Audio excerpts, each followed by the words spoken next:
Episode 101, The Rise of Skywalker Remix.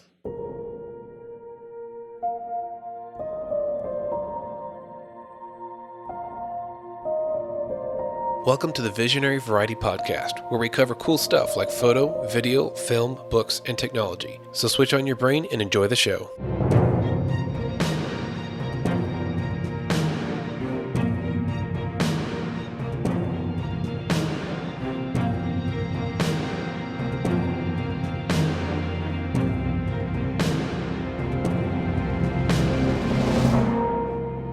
Welcome, listeners, to the Visionary Variety Podcast. I am your host, Daniel Grove, and this is a super special episode. We've got with us today, or tonight, whenever you're listening to this, a special guest, which is Chris Seekell. Hello, everybody. I'm super excited to be here. Yeah, it's our honor. So I found Chris's podcast recently, and it is legit. I loved it, and I wrote him on Facebook, and I said, hey, this is crazy. I don't know if you're super busy or if you'll even read my message, but would you like to be on my podcast? It would be an honor, and he responded. So here we are. So a little quick reminder before we get to talking about Chris and, of course, the rest of this episode. A little reminder, on our Facebook page, you can find the post for this episode. We would love it if you shared it, tagged any of your friends that are into Star Wars, or tag them in the post. We would much appreciate that. And, of course, we love to hear back from our listeners. We don't hear back from many of you, and I understand. I listen to podcasts while I drive. I can't always send an email or even remember what I was going to write when I stopped. But regardless, for those of you who can sit down and write an email or a comment or a message, please do so. We love to hear back from our listeners. You can send us a message on Instagram or on Facebook. And, of course, we have our email, which is tvvpodcast@gmail.com. So take a minute out of your day and send us an email. Let us know what you think about the show. If you have any suggestions or complaints or compliments too, those are nice. Send it our way. All right. I hope you enjoyed our last episode about time travel. Unfortunately, we got it out a little bit late, which is kind of ironic because it was an episode about time travel. So there's that. You didn't go back in time and make it so that it wasn't late? How dare you? Yeah, I guess it confirms that time travel is not true, because if it was, I would have gone back and posted it on Monday like I should have. But alas, maybe we're in the wrong universe. I don't know. Anyway, check out that episode if you're into that. All right, in this episode, Chris and I are going to talk about The Rise of Skywalker, and we're going to kind of talk about what if we could change what we wanted to change, what maybe some of the expectations we had that weren't met, or we feel like some small tweaks or big tweaks to the story could have made it so much better, even though it was a great film.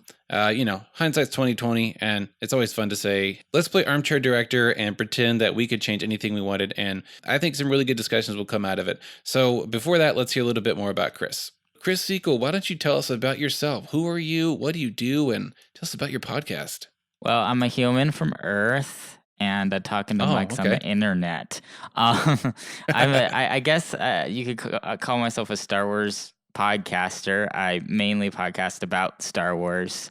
I've been podcasting with the Star Wars Underworld fan site for 9 years now.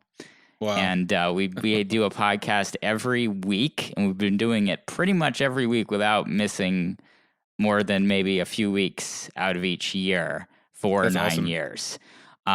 So we started out back when George Lucas was running everything, and we didn't think we'd ever see another Star Wars movie in our lifetimes, and we were just talking about the Clone Wars animated series that was on Cartoon Network back then, and then we were just crossing our fingers hoping that there would be a Star Wars live-action TV show at some point before we died.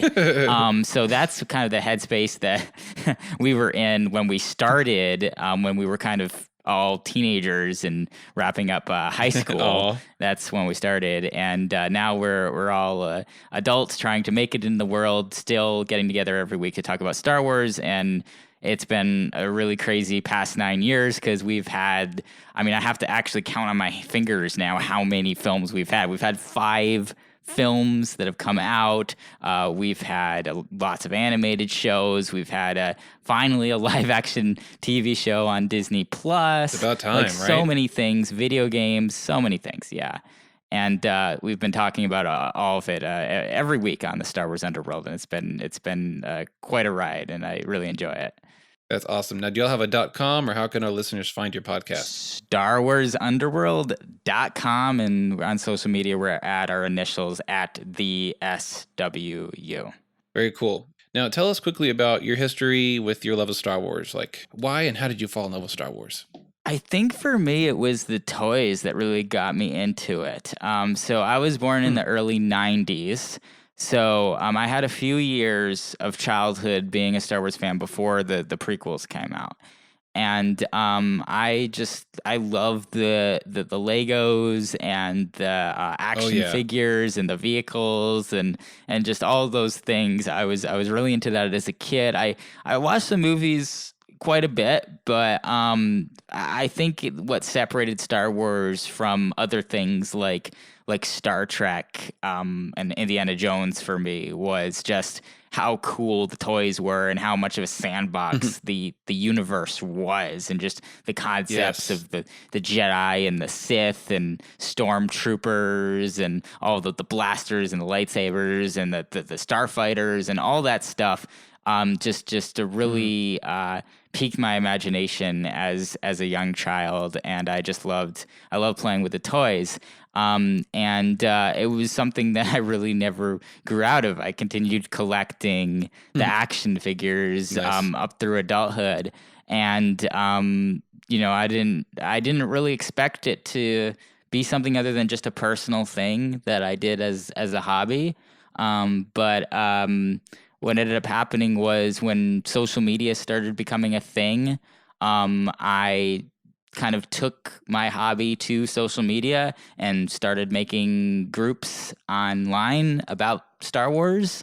And through that, I've met an insane amount of people, and I've made so many amazing friends, and it's taken me all around the world doing really cool things, which is fantastic.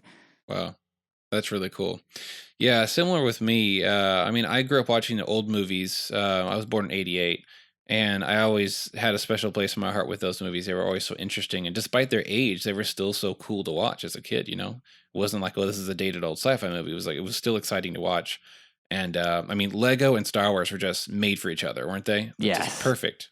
I love every single Star Wars Lego set that could ever come out. It's just amazing. I wish I had them all. Same. My very first, I'm proud to say my very first Lego set that I bought for my daughter, when she was 4 or 5, was Rey's speeder. So that's a good start. Now, before we get to picking apart, or rather discussing the alternate options that the movie could have taken, I would love for you to tell us real quick, what is your overall thoughts of the movie, and how did you feel exiting the theater? Just kind of a brief backstory about kind of my relationship with the new films in general. So I liked The Force Awakens. I thought it was a pretty good movie. I was slightly disappointed that it seemed so similar to A New Hope. In a way, yes. I'll call it like a soft reboot in a sense. Yeah. So that was my one kind of quibble with it. But as a movie, I thought it was a really good movie, and I enjoyed it. And I thought that it laid some great foundation for future films. And so I was pretty stoked going into The Last Jedi and expecting it to be really, really good. And I was excited that that they were going to be taking the story in a new direction and not just, doing a soft reboot of Empire Strikes Back. And unfortunately, that movie didn't really work for me. I had a lot of issues with The Last Jedi, and it ended up being my least favorite Star Wars film to date. And so I enjoyed critiquing it for many years, a few years on the podcast and on other people's podcasts. And so going into Rise of Skywalker, I didn't have massive expectations at all. I just was hoping that it would kind of tie the trilogy together a little bit, that it would end it on a little bit of a higher note for me and for other people that were displeased with how things went with The Last Jedi. So went in with pretty low expectations. Didn't really get super hyped for it. I was kind of more hyped for Jedi Fallen Order, the video game, and The Mandalorian Disney Plus series, which had just come out in the weeks prior to Rise of Skywalker premiering. So I sat down in the theater, not really knowing what to expect, not really going in with a lot of expectations or wanting to see anything really specific. and I was like really pleasantly surprised at the movie. Like I actually really enjoyed it watching it the first time. And what I really liked about it was that, to me, it kind of like fixed some of the issues I had with the trilogy and the direction that things had gone in with The Last Jedi. And little did I walked out of the theater. The first thing I did is I tweeted that this movie is going to unite Star Wars fandom, which is kind of a little so hopeful. It was hopeful. It was slightly naive, because what I didn't realize here was that everything that I was gaining by this movie kind of, going in a different direction than The Last Jedi had, was something that people who loved The Last Jedi were losing. So I began to slowly realize over the next few days, exactly, that all of my friends who loved The Last Jedi and loved the new direction that Rian Johnson had taken Star Wars in, they were very displeased with The Rise of Skywalker and not too happy about it. They felt like it was an undone kind of what had been done before. And of course, because I didn't like what had been done before, I was happy. So it made a really weird dynamic that still persists now, and I think it's going to persist for a while. I'm going to be having conversations, maybe even till the day I die, about how, for me, this movie was great because I didn't like The Last Jedi, but for other people, it was terrible because they liked The Last Jedi. So that's where I am. I'm in the boat of thought The Force Awakens was a good start, didn't like the direction Last Jedi went in, like The Rise of Skywalker, felt like it kind of brought the trilogy back into focus for me. That's where I am right now. Well, I'll mess you all up and say that I mostly like TLJ, The Last Jedi, but I also like the fixes and explanations that Rise of Skywalker did. Nice. So I'm like both. I'm in the middle. I don't know. No, I wish there were more people like you. I'm trying to find them. We certainly haven't had them on our podcast. Yeah. Well, it makes for more fun episodes and there's more arguing about it. I'm a pretty level-headed. I feel like I'm a very level-headed Star Wars fan. I mean, I can even appreciate some things in a holiday special, for God's sake. Oh yeah. But for the most part, it's, of course it's hard to watch, but like, I don't know. I see good in a lot of the stuff and I can see the bad stuff, but I don't let it ruin it for me, Yeah, and I was like that with The Last Jedi too. Like The Last Jedi didn't ruin Star Wars for me. Like there were some people that I was acquainted with, or people I was following online, who after getting out of the theater watching The Last Jedi a few years ago said, "I'm done with Star Wars. I'm quitting. I'm never watching a Star Wars movie again. I'm never talking about it online. I'm out." And I obviously didn't have that reaction. My whole life was kind of built around Star Wars and talking about Star Wars, and of course I understood that beyond just, a lot of great discussion that having a controversial film would afford, there's also so many other things happening with Star Wars other than the saga films. It's just a small part of it. So I kind of like enjoyed just debating about The Last Jedi, and then went on to talk about all the other stuff that was happening, and that was great. And I hope more people can do that after Rise of Skywalker. I hope people don't write off everything else just because there was one movie they didn't like. Sure. Yeah. And I was disappointed during the Rise of Skywalker, I was disappointed that a lot of things that I expected and hoped would happen that were like totally logical. It's like, oh, for sure this is going to happen because it has to. A lot of that stuff didn't happen. So if I just focus on that, I could like really not like the movie, but I'm not Abrams and I'm not directing a movie. you know, those are just my personal things. So I'm not going to let those things ruin the movie for me. Yeah. And in the episode, I think it was 99, when we talked about, it was like the official movie review for The Rise of Skywalker. We talked about our predictions. I love to make predictions and see how much of them come true. And a lot of them didn't. But that's okay. Yeah, no, it was weird. Like I honestly, I didn't want to come in expecting anything with this film, because I came in expecting so much with the Last Jedi, and I was disappointed so badly. So I went in not expecting anything. But some of the things that I would have done, They did. So I actually kind of Nice. come out saying like most of the like there were several moments in the movie where something happened and I was like, man, they nailed that. Don't you love that feeling? Like, I mean, I don't know. We should start getting into specifics. Well, first of all, just the idea of Palpatine coming back.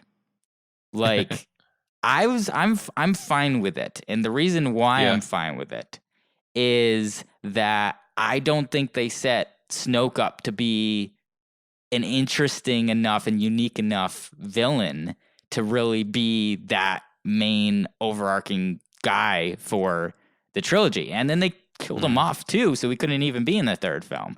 So I was Yeah. like, all right, now they're in a little bit of a pickle because if they don't have a villain that's pulling the strings behind all of this, and we're just dealing with Kylo and he's the main villain now, then that's gonna be really hard to do. Gonna be hard to execute, and it's also going to make Snoke seem very weak and almost pointless in the first two movies. Mm-hmm. But having this concept of Snoke being a pawn of someone even more powerful than him, Yeah, like I like that. to me, like that kind of like saves his character, and then also gave a lot of gravitas to this last film. So I was fine with that. So that's one thing that I feel like made the trilogy better and made the other films better. And then also, just to give one other example of something kind of small that happened in the film that got me excited, was when Rey threw the lightsaber on Ahch-To, and then Luke's Force Ghost caught it, and then had the line about a Jedi's weapon deserves more respect. Like, that was amazing to me because I felt like it was an important contrast to him flipping the lightsaber back behind him at the beginning of the last movie. And a lot of people were kind of unhappy with that. They thought, oh, Luke Skywalker would never treat a lightsaber like that. And this kind of like you had, people, if you really analyze The Last Jedi, it makes sense because you understand that he's not himself at that point. And that's the reason why they're showing that is to show the audience this isn't actually the Luke Skywalker. There's something wrong with him. And then through the movie, he has to come to grips with it. And Yoda has to give him a little speech, and R2 needs to pull on some heartstrings and all this stuff. Yeah. And so I think for the general audience, that was a little jarring. And, for people that don't hash it out and think about it for many, many hours and many, many days and many, many months afterwards, that didn't really sit well. So having him then have a line and an action that is the antithesis of the one that was problematic in the previous film, to me, I'm like, oh, this is great because, for one, it's his character coming full circle for us, hardcore fans that are actually analyzing this psychologically. But then for the general audience, it's just like an obvious quick confirmation that, like, no, the Luke Skywalker that you grew up with, was your hero. He's still there and he's still a hero. And I thought that was really cool. Yeah. Now, Chris, with all the complaints about the new sequel trilogy, do you feel like the whole trilogy would have been better if it was all directed by Rian Johnson or all directed by J.J. Abrams? Had some consistency to it? Oh, definitely. 100%. Especially now that we have this situation where a lot of people only like one of the last two films and then feel like the other one is undoing the one that they liked. I hate that. Definitely. I mean, I feel kind of guilty because I'm the one that got the film that I like to end thing. So I had to suffer through 2 years of thinking that the trilogy was a bust, but finally it actually ended well. So now I'm like, okay, it's great. It's a great trilogy. And I feel so bad because all the people that really like The Last Jedi, now they feel really jilted because they're like, well, they didn't get the ending that fit with the movie. Yeah. And so that's unfortunate. I wish that Ryan had directed all of them or JJ had directed all of them so that didn't happen. I would like to know two things. I would love to know what J.J. Abrams was going to do with Episode 8, assuming he even thought he would ever have it. I would like to know, like, well, how would he have liked to have continued after 7? And then the second thing is I would like to know what Rian Johnson would have done with Episode 7. And then if maybe 8 would be different, maybe I'm sure Luke would still been the burnt out, in a dark place. But, just always curious, like, what would this writing team have done differently? I don't think Ryan would have had the character of Snoke at all in this. So I don't know how he would have explained how Kylo fell to the dark side. Yeah. but he probably would have done something about just like, he just kind of naturally succumbed Yeah, to, it's a typical fall. yeah, Yeah. yeah, something Yeah, like because that. Abrams So made up Snoke. exactly. So that's probably what would happened. And then I think Abrams would have might not have killed Snoke in the Yeah. second movie. He might have kept him around for the third. We don't even know if the whole Palpatine thing would have been a thing or not. And then I think that I think the Knights of Ren also would have been in the second one as well, and then they would have had Actually more had some to do character in building. backstory. Yeah, they would have had more character development. Yeah. Now, I don't complain like hardcore about things, but there are a few things I do complain about with Star Wars, and one of them is the dropped, overhyped characters. For example, Yep. Phasma and Knights of Ren.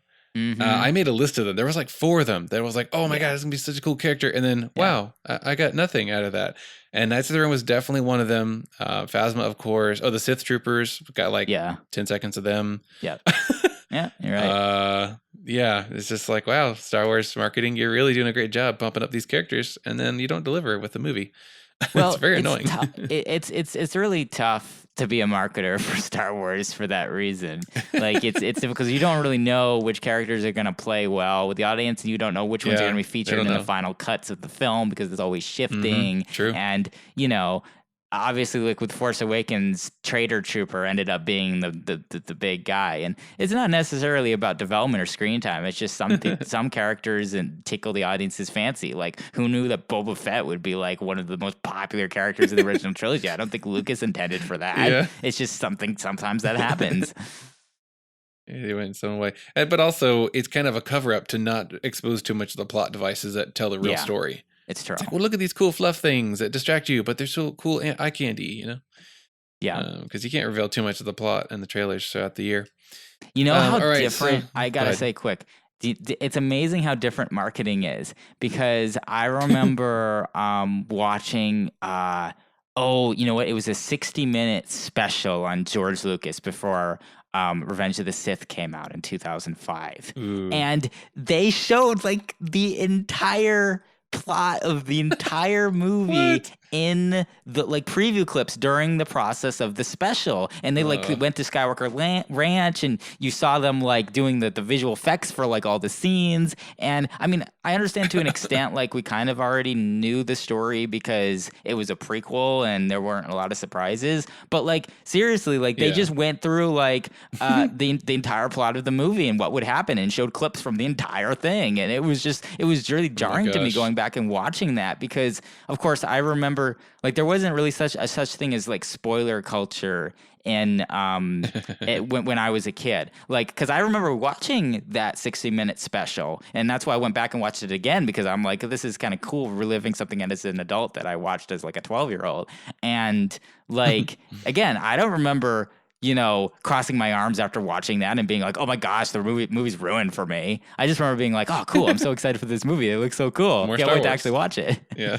But it's so different now. Now people freak out about like any little thing that anybody says. Like I remember there was for Force Awakens, there was a TV spot where Finn had the blue lightsaber, and like people were like freaking out, like, oh my gosh, spoiler, how could you reveal that? So it's so different. It's amazing. All right, well, let's get into talking about the story of Episode 9 itself and some changes we would like to have seen, or maybe dropped expectations. So let's talk about the first part, which is, of course, the opener, the intro. It was super fast. It just kind of threw you in there and kicked you along. Did you like that? Do you wish there was some more development there? I thought it was okay, because it all connected in a linear way. And so I felt like the editing flowed. It definitely was a bit of a montage, which is different, and we don't see things like that as much in Star Wars. But like, I mean, to contrast it to something that I do feel was edited badly, I don't like the beginning of Rogue One. I feel like Rogue One jumps back and forth between too many scenes too quickly. But the reason why it's problematic is because we don't understand how those scenes relate to each other until later in the movie. Whereas with The Rise of Skywalker, it's following a pretty linear line, and when they do shift to different characters, like it kind of makes sense the way that the transitions are built. They're really similar transitions to what we see in The Last Jedi. Again, it's just a lot faster paced. So for me, it wasn't a problem. I was the reason why I was excited about it was because I had seen that clip of Kylo going down into the temple and meeting with Palpatine, and I didn't watch that. I avoided it. Yeah. I ended up because I end up watching pretty much everything. Yeah. So sure. I saw that clip. And yeah, I was like, dang, I can't believe that they showed this because this is like a major plot point to the movie. And then I realized it's like one of the first few scenes, and I'm like, oh, okay. I kind of breathed a sigh of relief because I'm like, now I don't know what's going to happen because the one thing I knew what was going to happen just happened in the first 5 minutes. So I kind of.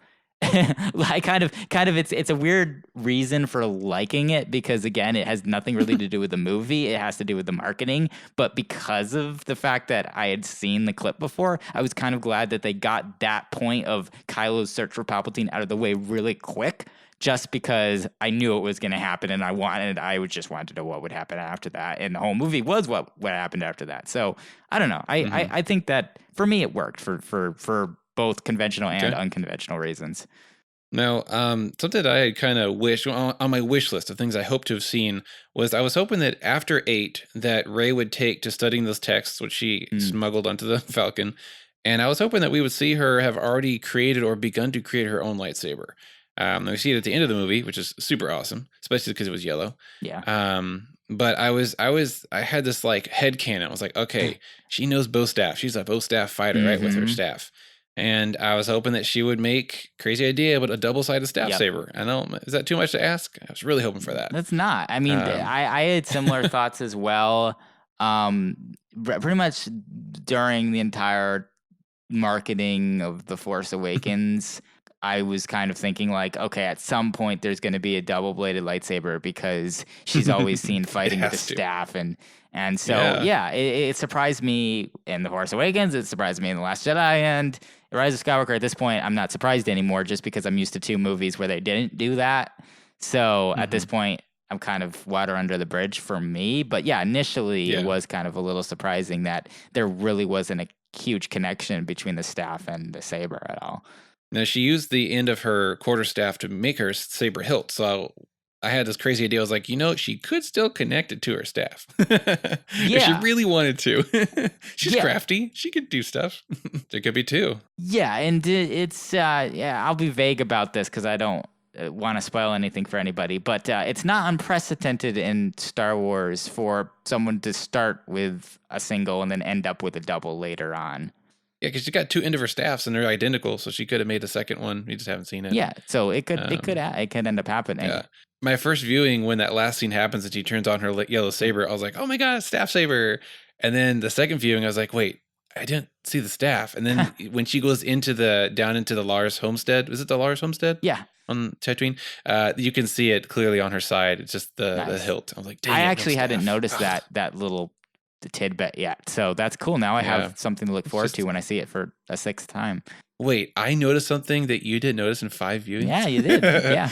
Yep. It's real dark. Just look for the dark hilt. You can't miss it. It's cool. It's like real close to her side. That's really cool. So I had kind of hoped, after viewing, of course, that they had maybe shown how Palpatine had survived. Of course, that's the big complaint now. It's like, oh, how could he have survived?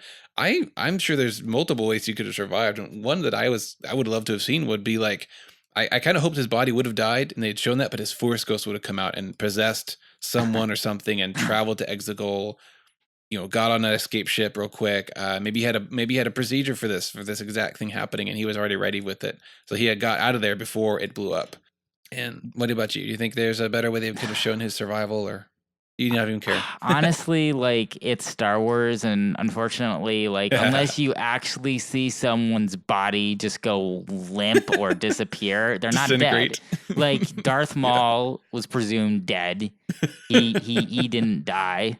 So it's kind of similar to that situation. So I think they've already there's already this precedent that with the dark side, like, there's, you don't really know unless you really see it happen. And the Emperor, we just saw him get thrown down a shaft and we saw a little bit of an explosion, and that was really it. And here's the thing is, the reason why I'm okay with Palpatine coming back from a Mm-hmm. plot point of view, because I'm totally fine with it from a thematic point of view, which I'll get to later. But from like a plot point of view, is when you're talking about technicalities. The reason why I'm okay with it is because he was significantly weakened and lost his powers because of this, and so that's why I'm okay with it, because you still need the Vader sacrifice to mean something, and obviously like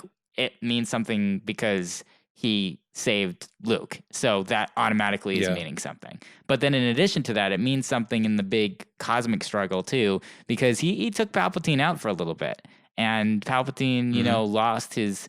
It was not as powerful and needed to figure out a way to take somebody else's power or end up in their body and using all this Mm-hmm. stuff. So like I'm fine with it from a plot perspective, and I can piece it together in my head. Like I don't need to know exactly how he got from point A to point B. It's just, Sure. and again, as well, it is kind of, there is a throwaway line in the movie where he talks about the dark side having, unnatural abilities and all that stuff. And so Was that, that a that kind of reference? covers Was that it. a line from an older movie? Well, no, there's a line. Yeah, I think he Did he say that? rephrased something from the Plagueis speech in this movie. Oh, interesting. I'm pretty Hmm. sure. Early on in the movie, we hear Rey tell Finn that she's had visions of herself on the throne with Kylo, but we never see it. And when she said that in my first viewing, I was like, oh, she's seeing visions. That's totally cool. Dreams. And, in the Star Wars universe, the future is not nailed down yet because it hasn't happened. It's kind of in flux depending on decisions, and free will. Yeah. So I'm thinking she's seeing a possible outcome.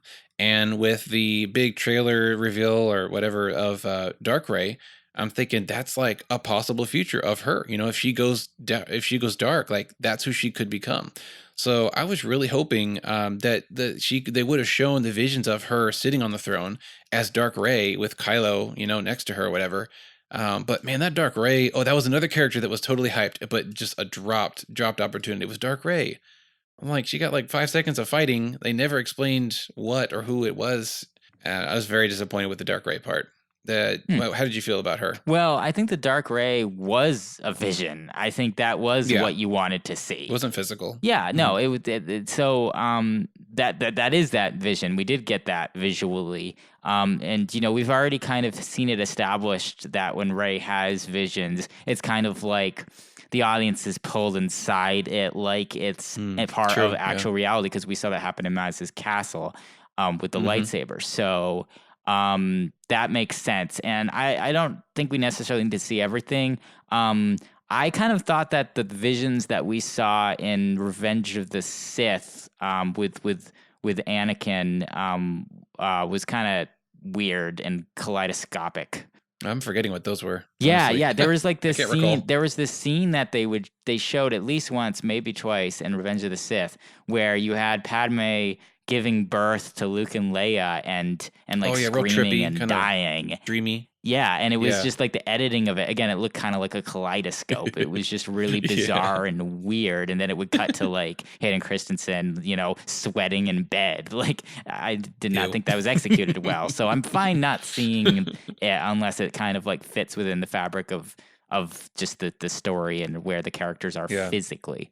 I personally feel that it would have enhanced her decision later on down the road to possibly go dark or stick to the light. If they had shown, maybe a dream and then a vision, maybe like 2 or 3 times of having a flash of her possible future if she went dark, that would have been kind of cool. Yeah. It was just weird, she fought Dark Ray in the was it kind of like a vault they called it? Yeah, it was Emperor's a vault. It was a vault, yeah. So she fights her. It was super scary and cool, and then she kind of like tumbles out of the doorway.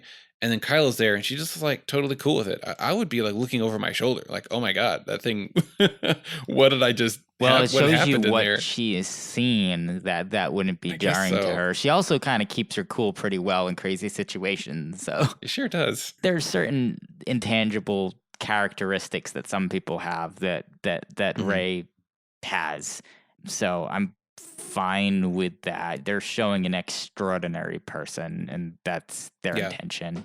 We learned that Palpatine had at least one child that is revealed, and of course that's Rey's dad. Now, my mind started rolling. Like, if he had one kid, why not have, he could have others around the galaxy that are in their 30s ish.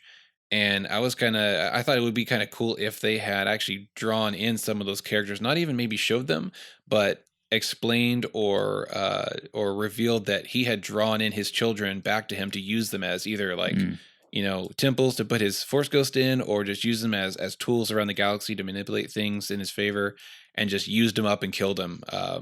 Or maybe found those that were Force sensitive, could have been a threat, and annihilated them. Like, that would have just enhanced his evilness and kind of shown, like, I don't know, that would have been cool to me. I think if we got other kids, and like, what if there's a future movie or even a trilogy, God forbid. I kind of don't want it to happen, but at the same time, it's fun to think about. What if there's one where Rey goes finding, other other uncles and aunts, I guess they would be. That would be weird. Yeah, I still have to kind of puzzle out in my head what my headcanon is for how this thing works with him having kids. Because, there's this one idea that he's doing it intentionally, that he's trying to breed Force sensitive offspring.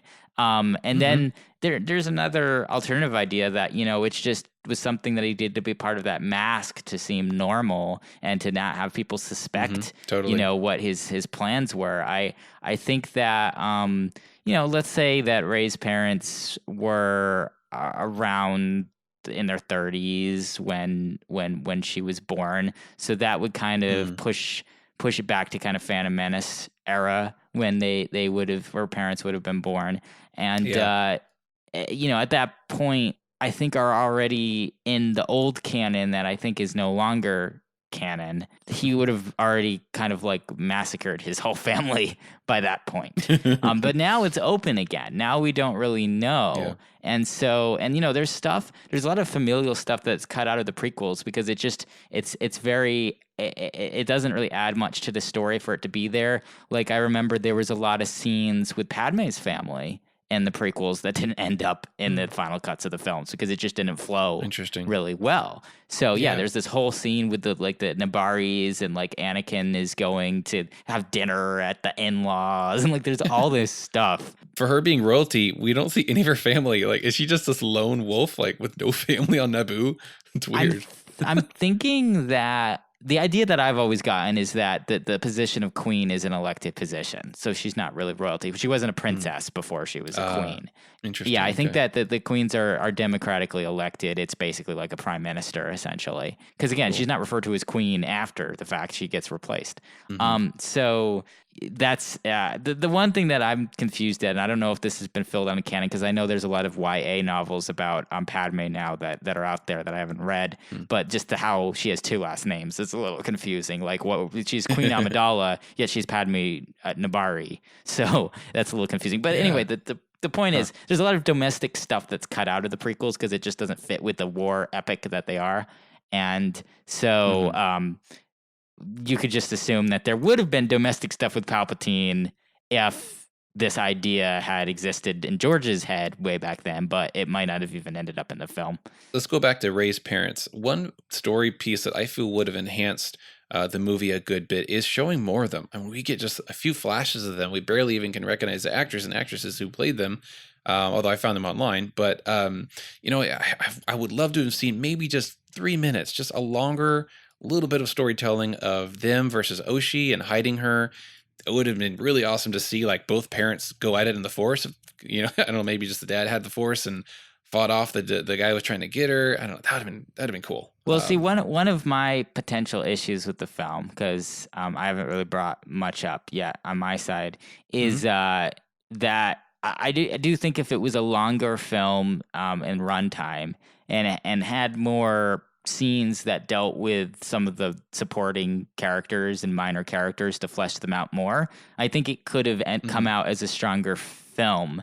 But it's tough because I can see they didn't want to stray from the overall Star Wars formula of movies being, 2 hours to 2 hours and 20 something minutes. So it's a tough conundrum to be in, where you kind of almost need, with the amount of story that's happening, to wrap everything up and have everything be satisfying. You kind of almost need an end game like runtime. But again, that's something unprecedented in Star Wars, and you don't know how the audience is going to react, especially the general audience is going to react to something like that. It might bore them. It might turn them off. They might not need all of those details that we need, because again, they're not really going to think about it. They're just going to be like, "Oh, I enjoyed my time. It was worth my ticket," and then they don't think about it again. And there's lightsabers. There's cool stuff. Yeah, exactly. I like details. I'm a backstory. But yeah, for junkie. us, I love detail. people that like to know exactly. For us people that like to know, like, it would have been nice to have, more scenes with Rose, more scenes with Finn, more scenes with Rey's parents. Yes. All of these things would have been very nice. R2. And R2, there's so many characters in the film. Again, I get it. The reason why is once you start giving one or two of them extra scenes, then you have to give all of them extra scenes, and then it's a 4-hour long movie. Slippery. I understand it, but I hope that we'll get some type of director's cut, or at the very least, some fans can edit it and put some of the deleted scenes that are released back into the movie. Because I think that'll end up being a better movie for fans to watch, because it's going to have more of that in it. What if there was a fan cut and then just a normal public cut? Wouldn't that be funny? Is that, I guess, what director's cuts are? But I don't know if that's going to happen. I know that obviously there was all this stuff. There was, I don't know how plugged in like you are to like the minutia of like Star Wars Twitter and like all that Reddit and all that stuff, but. Yeah, no, it got interesting. Like, there was this whole thing where somebody had posted on Reddit that J.J. Abrams had like a 3.5-hour cut of the movie sitting somewhere, and that it's the one he wanted, and it was so much better, and the studio blocked it. And then there was like a hashtag started, and it started trending, trying to get this released, and just all this nonsense that was going on. Like, this is pretty much every day something happens like this. Like, today everybody's mad at John Boyega, the actor who played Finn, for something that he posted, and it's just there's always something every day that people every are day. All there's something to trigger everybody about, and it's crazy. So maybe you can help me understand this. This is something that I'm genuinely confused about in the movie, is the kind of the sequence of events with Rey's parents hiding her on Jakku, the ship flying off, which is the ship that was Oshi's ship. Oshi is the Jedi hunter hired by Palpatine to get Rey, right? So he's flying off in his ship, which I found is called the Bastoon Legacy. Apparently Oshi is from Bastoon. That's his planet. He's a Bastoonian. So he's flying off from Jakku because he didn't get Rey. But I think in Rise of Skywalker, we see him killing her parents, I think, on his ship. Yeah. With the Sith dagger.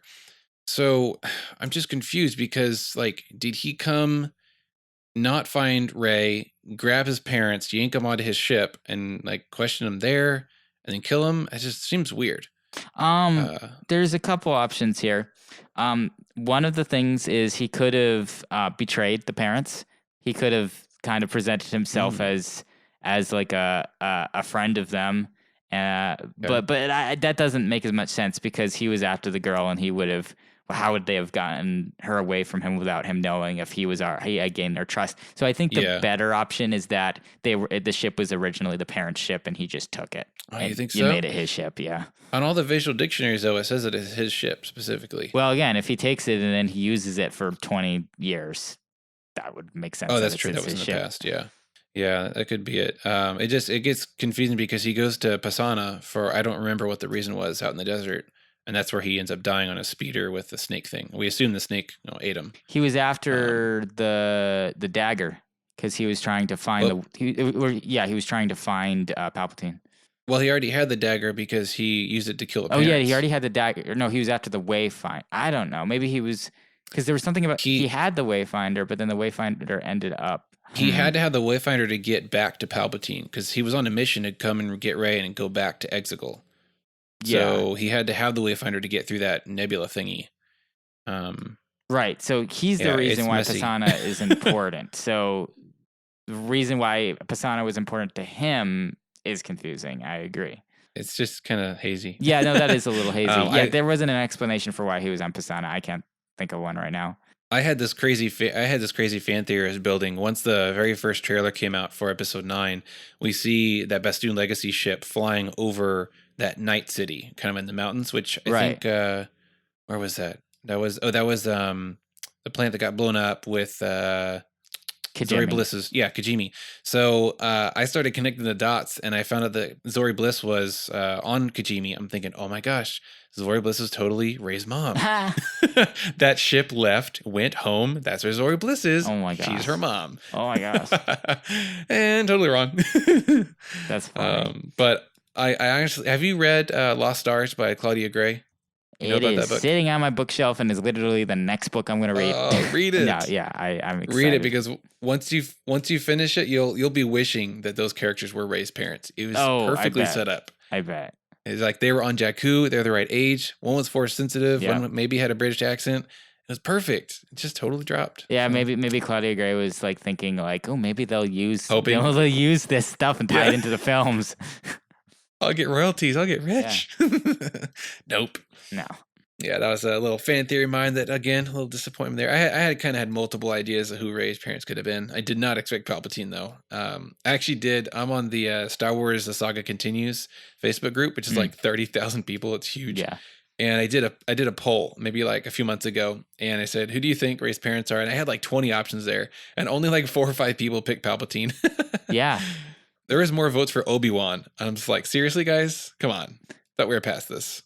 Yeah, I wish that I had come up with that before, because I think that there are hints to it, and that's going to be my mission now for the rest of my life, is to find all the clues in the previous 2 movies that suggest that Palpatine was Rey's grandparent and it was still alive. Like the first most obvious one is that the musical themes are very similar. Like the first 3 notes of the Emperor's theme and the first 3 notes of Rey's theme are identical.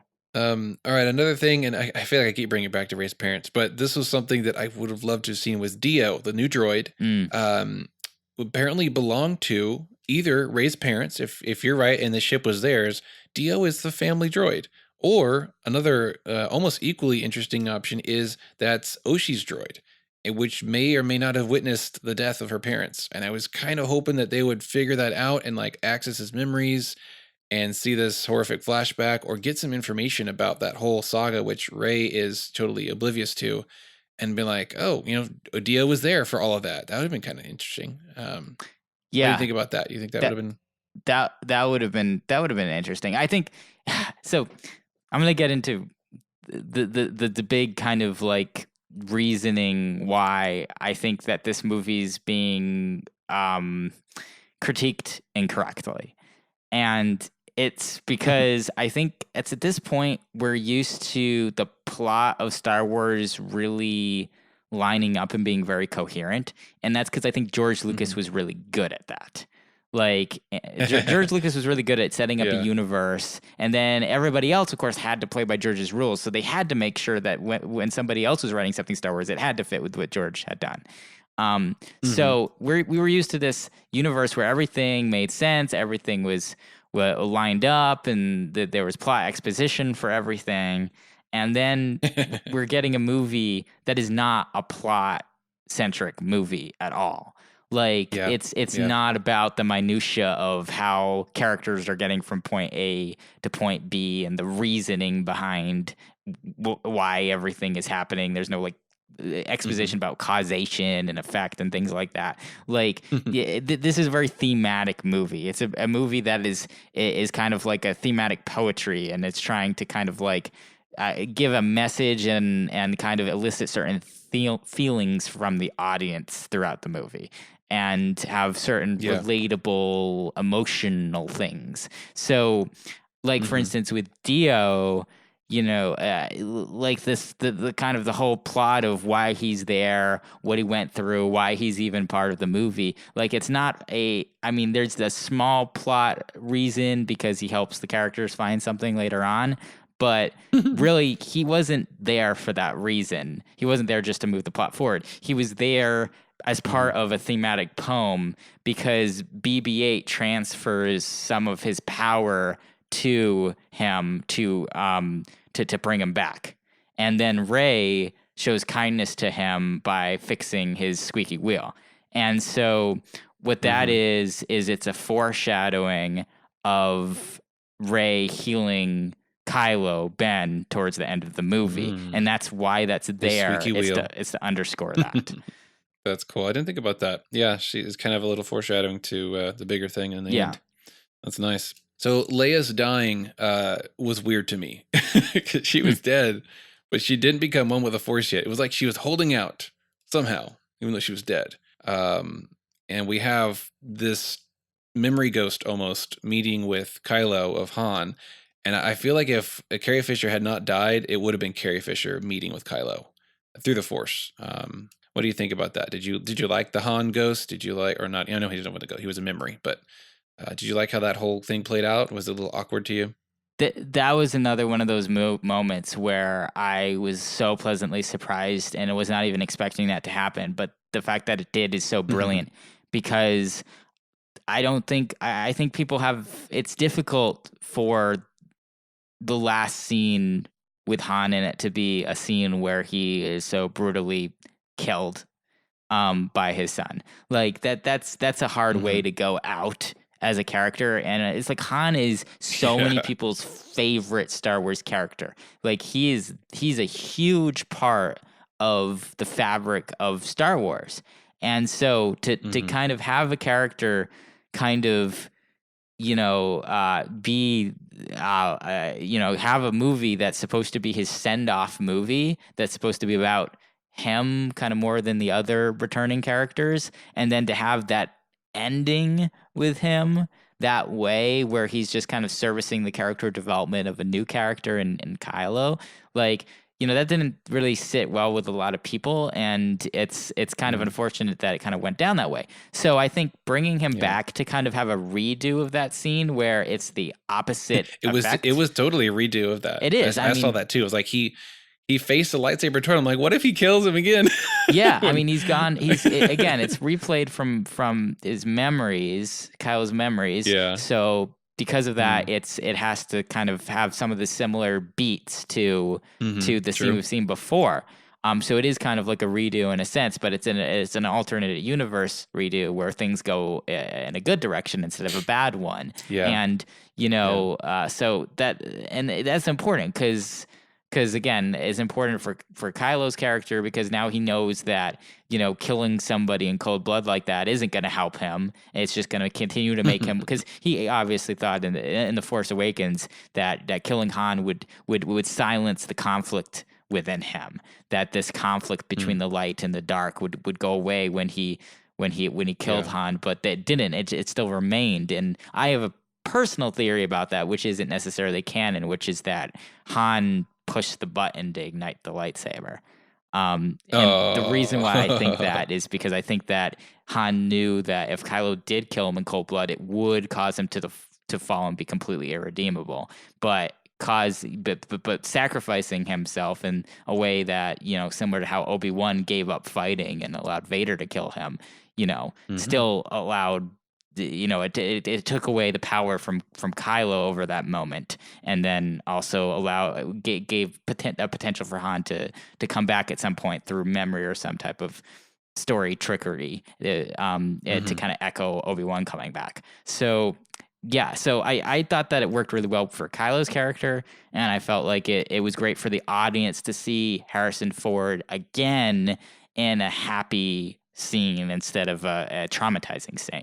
And Yeah. I feel like it was also very important for that to happen at that moment in the film, because to tie it with what you were talking about earlier about Leia, they obviously went into this film with a very difficult task because Carrie Fisher passed away before they could start filming this film, which is Oh, it's very, tough. very unfortunate, very sad. And it's tough because you could tell by the way that the previous two films were structured that this was going to be a movie that was heavily focused on the character of Leia, because each Mm-hmm. film was kind of set to be the send off for one of the original Yeah. characters. And so Harrison Right. Ford was greatly featured in The Force Awakens, and that was his send off. Mark Hamill was a massive part of The Last Jedi, and then that was kind of his send off. And now you had this film that was supposed to be the send off film for Carrie Fisher and for the character of Leia, and yet the actress is gone and you can't film all the scenes that you want to. And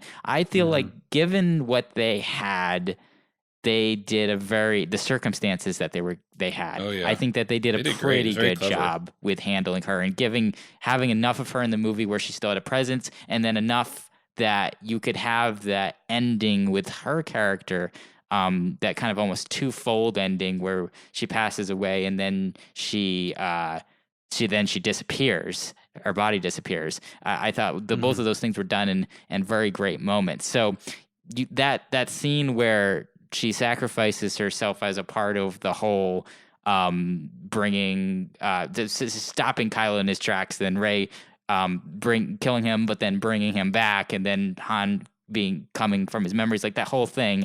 Like obviously, it's kind of tough to pinpoint exactly what she's doing and what she's helping with and what she's causing there because it all happens bang, bang, bang, bang. But you got to know that she was a Yeah, part it's of pretty quick. some of that happening in some way.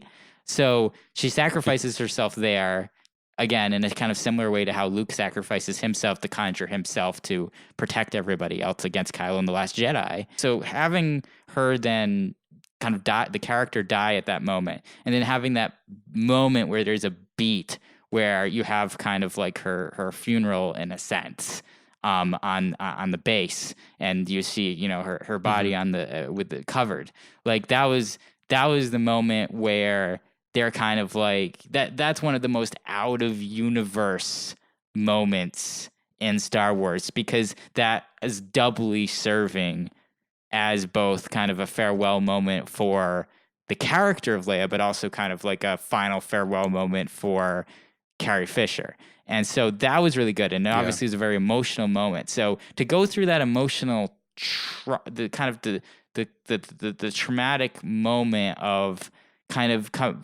seeing on screen what happened in real life with her going away, passing away, but then following that up with somebody coming back with Harrison Ford and Han Solo being seen again, and then kind of almost like going out on a much higher note, I felt like emotionally that was done extremely well because you go from this moment of like sadness and reflection and melancholy to all of a sudden this moment of catharsis and exhilaration with Han.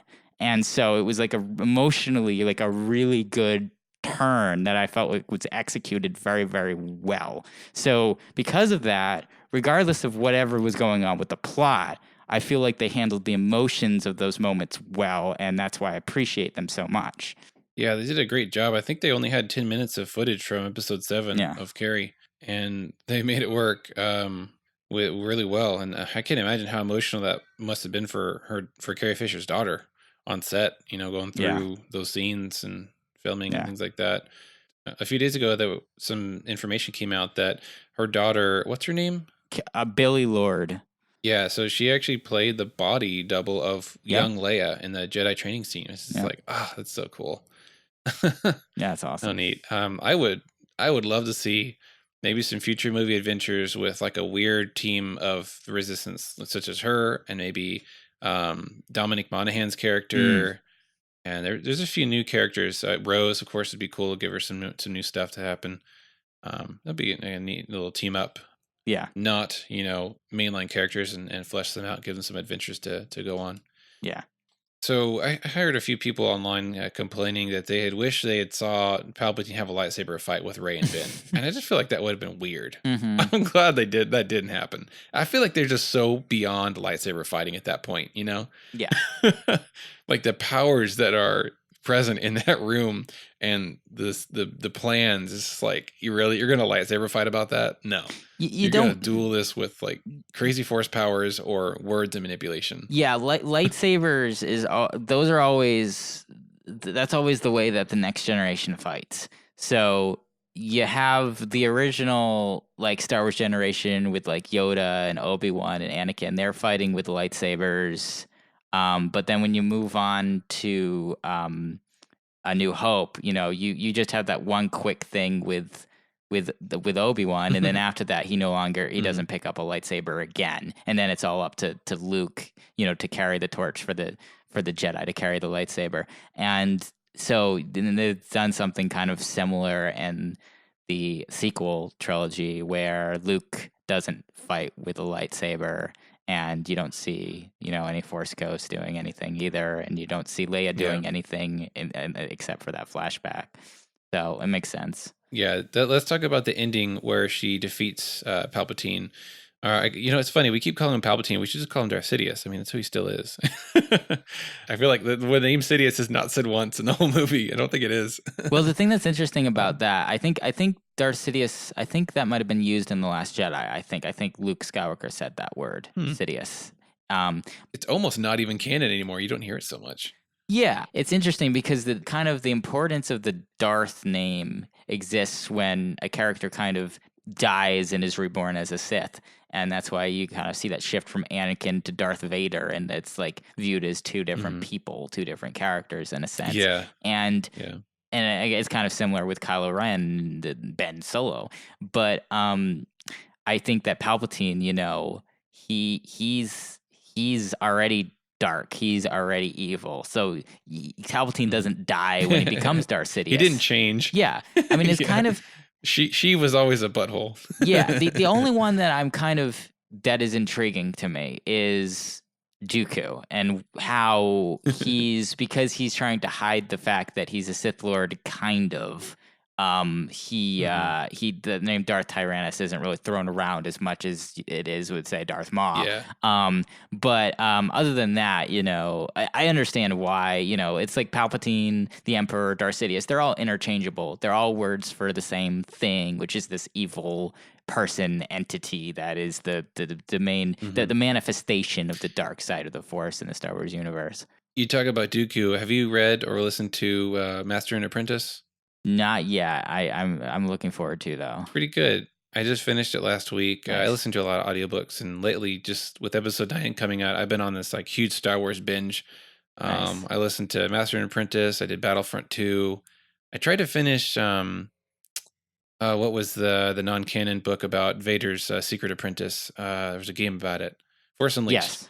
So Force Unleashed 2 is an audiobook. I don't think there's a 1 because that's like the game. And I just couldn't quite finish it. And I got Plagueis again. I need to finish that one. But in Master and Apprentice, there's a good amount of there's some scenes with Dooku in it, and it's before his fall. But then it jumps to what in the book current day, which is when Obi-Wan's like 17. And then they're talking in future tense, like, Dooku has fallen now. So there is kind of a passage of time, and it's interesting to see pre-dark Dooku, because he's just this ominous, intimidating Jedi master, or rather knight. I'm not sure what his rank was. When he's training young Qui-Gon, but then he falls because he doesn't like certain things, and he'd rather have power. Yeah. But yeah, if you're interested in Dooku, check out Master and Apprentice. That's cool. So back to the ending. I feel like an ending that I would have been a little more satisfied with, given the whole. There's a few phrases thrown around, such as "all the Jedi live in you," and now 1,000 generations of Jedi live in you, things like that. I would have liked to have seen that like visibly played out more. We see Rey commune just verbally through the Force with the Force ghost out there in space or whatever, and someone had a really cool theory on the group about that. And they said, you know why the Jedi ghosts didn't show up in that room is because it was a Dark Force nexus or whatever, and they couldn't show up there. So Rey had to cast her Force senses out into space to hear the voices. It's like, all right, you got something going on there. That's cool. I won't complain about that. Yeah, cool idea. But still, come on. I want to see some Force ghosts show up and help Rey. Like, one of my cool ideas was, what if Rey used her life force to heal Ben, and as she pretty much dies because of that, the Force ghosts show up and somehow revive her through the Force, and then they kind of are behind her, like literally backing her as she goes head to head against Palpatine, and you literally see all the Jedi living in her, and the generations coming through her with the power and is backing her up. That'd have been, I feel like that would have been super cinematic and epic. Just getting the voices and seeing a starry sky, I was like, wow, this is way too easy. Yeah. No, it could have come out pretty cool, but then it also could have come out horrible too. Like, that's a difficult thing to execute, and it's tough too because you don't really see Force ghosts fighting in Star Wars. So there's that precedent that they don't fight. So they kind of have to work through her because of the rules of how the universe works, and how does that work when they're physically They just kind there. of encouraged her. Yeah. They're just like, you got this, Ray. Wake up. But You can do again, it. it's like it's similar to how you don't see the Force Ghost of Obi-Wan at the end of A New Hope. You just hear his voice. Like, I think it kind of echoes Oh, yeah. that, That's and right. that's why they did Yeah. that. So because again, that moment is still Rey's moment. It's not their moment. Mhm. It's Rey's moment. And I think Yeah. having all those A-list actors like Liam Neeson and Ewan McGregor back there, like, might thrown it off a little bit, thrown the focus off a little bit from her. I think what they did was still, like, they still included them, which I'm glad they did, because that's one of the things that I was really hoping this movie would do. That's probably the only expectation that I went in with, which is I wanted to see more prequel characters show up in some way. So having Yeah. the voices of some of those prequel Jedi was really cool, and Mhm. I was satisfied with it. And yeah, so again, it's one of those things where, yeah, maybe it would have been cool to see them too, but I'm just Mhm. glad that we got to hear them, and I'm glad that we got to hear ones that I wasn't even expecting, like, like animated characters like Ahsoka. Like, that was freaking cool. Yeah, and what's the guy from Rebels? Kanan Kay. Jarrus. Yeah, he was there. Another thing I'd like to have seen was them just destroy the Sith planet with one of those planet destroyers. That'd have been really cool. Just like, hey, save that one. We're gonna aim that gun down there, and bye bye. Yeah. That'd have been pretty sweet. The ending was kind of like the Avengers, where you destroy the home, whatever Mm. hive mind, and all the cronies around the area just fall out. We talked about this in our movie review episode of episode 9, and that it was kind of that cliche of sci-fi where you kill the one and you destroy all the helpers, the helper bees. Mm-hmm. But at the same time, there was some effort required on each of those planets. They actually had to go up and shoot the gun of the planet destroyer and take it out that way. Yeah. Which kind of made me think, what about those planets that didn't have enough fighters? Didn't have enough, or they just were just too scared or complacent, and they didn't actually go up and fight the ship. We don't see that, of course, because that's not exciting. But Yeah, I think I might be wrong about this, but I think that the Star Destroyers that you see being destroyed over the other planets are First Order, not Final Order. Oh, interesting. Oh, you're right, because the Final Order ones didn't get out yet. Yeah. They were going to follow the leader, but they didn't. Okay, so those are the old school ones that just finally the people got the balls to go and shoot it down. Yeah, because Like, that kind of was the concept, is because the people knew that there was this big battle happening, and that the good guys are winning. Then they're kind of like, all right, this is our chance. So someone was live streaming it. I mean, that's the big thing about the last Jedi, that big message about how just that, they're, and very much Rogue One. That was the message of that film too, is that there just needs to be kind of hope. Yeah. As long as people have hope, they'll fight. I was disappointed that the SOS call from Crate wasn't the saving cavalry, because we do get the cavalry scene where they all come in with Lando. And when I saw that in the trailer, I was like, that's the answer to the SOS call from Crate in episode 8. And, they're coming to save the day, big, climax at the end of the movie. And then in Rise of Skywalker, they're like, yeah, the SOS went unanswered. I'm like, wow, good job, Resistance. Major fail. Well, see, the thing is, that's because Leia was calling fighters, not people, whereas Lando called people, because it was shown in The Empire Strikes Back that Lando's a charismatic leader of people. And so that's why he's able to do that. Leia never fit into that role as a politician. She left that role to be a military leader, which she was better at. Oh, I hope they don't make Lando a leader of the New Alliance or something. I mean, honestly, that's probably one direction it would go in if he's the only one left. If there was another new Jedi Order series based on these movies. That'd be an interesting universe. I do hope. Now let's end the episode with this. What are some of your hopes for future movie franchise stories, such as movies or shows or whatever? Like, where would you like to see the galaxy go post episode 9? I like what the rumors are right now for what we're gonna see. Right now, what is being rumored from some pretty reputable sources is that for the series on Disney Plus. They're going to be doing a series that takes place between episode 6 and episode 7. That's going to be animated. Nice. That's going to kind of deal with both Clone Wars characters and Rebels characters after we see, after those last scenes of Star Wars Rebels. And then from the film universe, it's rumored that they're going to go way back in time and do kind of like an Old Republic thing. But change the scenery. Yeah, they're calling it potentially the High Republic, so they're not using that same terminology from the MMO to kind of separate it from that. Copyright.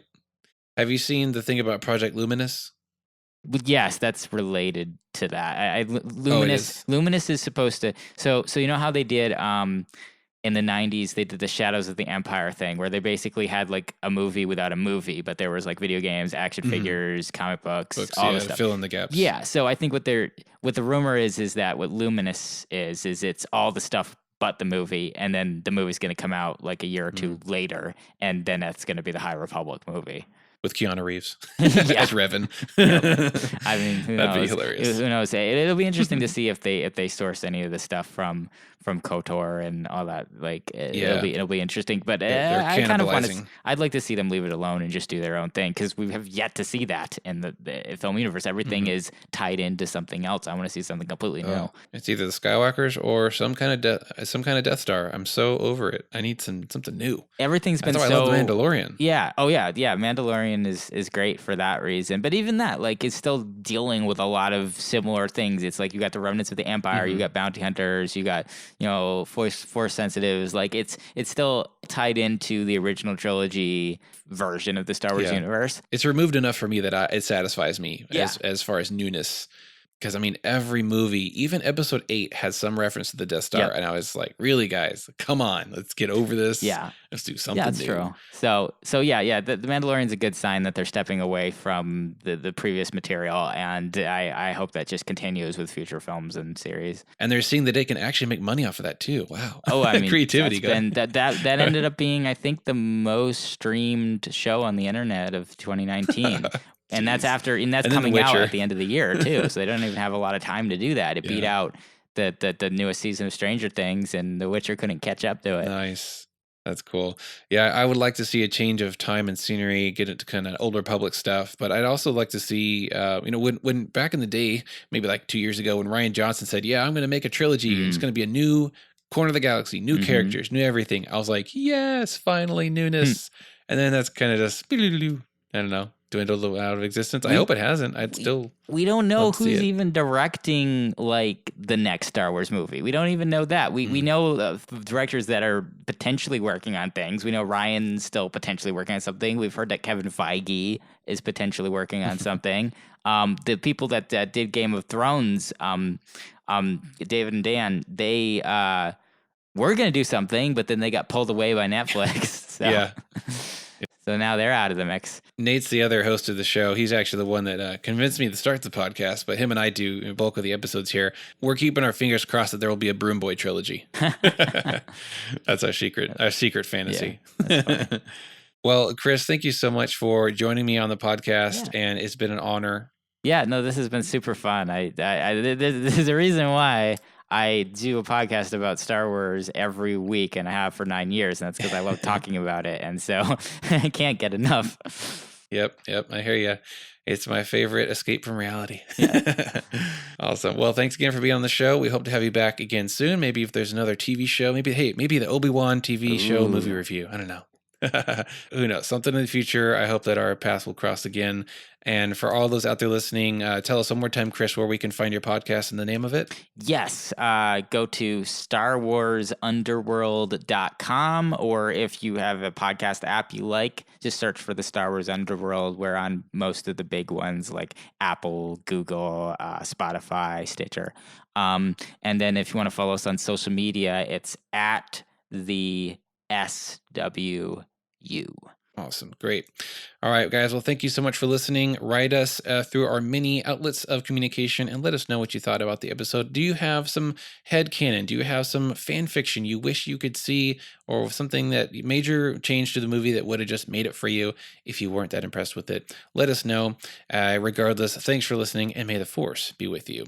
If you like this show, be sure to subscribe on your favorite podcast app. You can also find our previous episodes there and listen whenever you want. We love to hear from our listeners, so if you have any comments or suggestions for future episodes, you can reach us at tvvpodcast@gmail.com. Thanks for listening and have a great week.